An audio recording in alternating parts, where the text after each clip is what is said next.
で、だ. This kanji means to come out. Think of a movement going outward. 口. This is a kanji for mouth, but it also means a gate or a place to enter and exit. When we put come out and gate together, we get deguchi, which means an exit.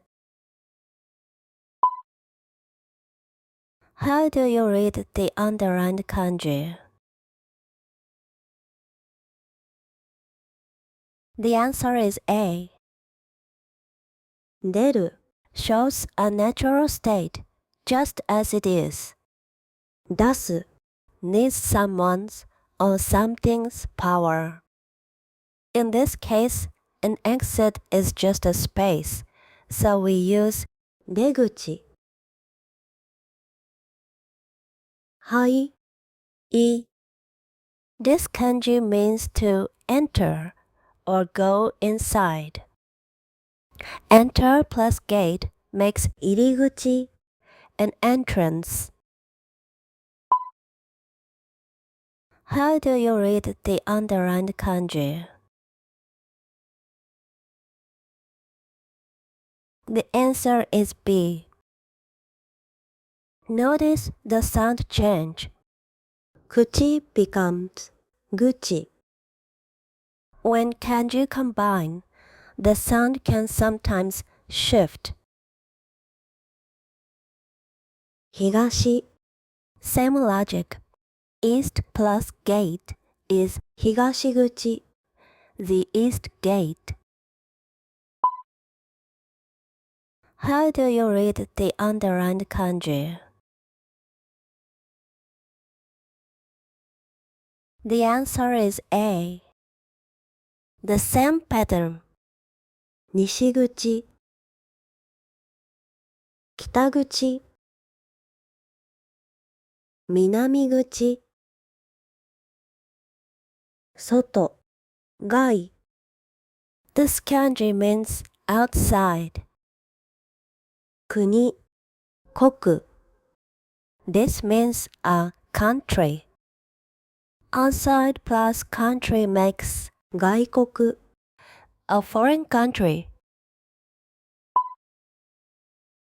How do you read the underlined kanji? The answer is B. When kanji combine, they often use specific sounds.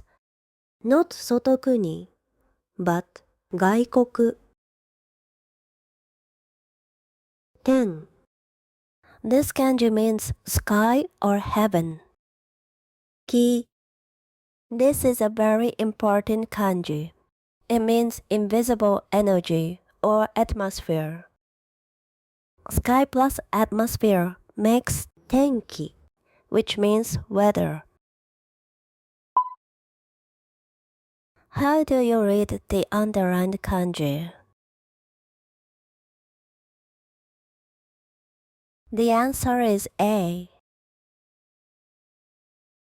Gen means origin. Origin plus energy makes genki.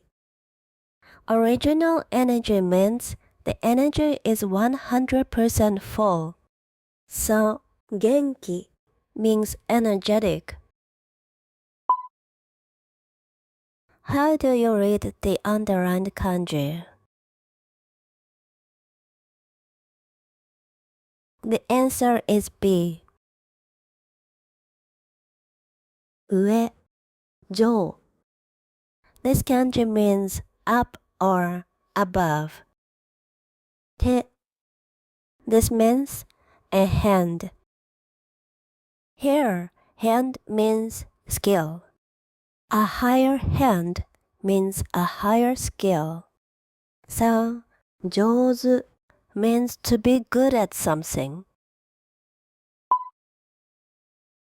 How do you read the underlined kanji? The answer is B. Watch out. This is a special reading. We don't say 上手, we say 上手. 下 means down or below. A lower hand means a lower skill. So, heta means bad at something. How do you read the underlined kanji? The answer is B. This is also a special reading. Just remember it.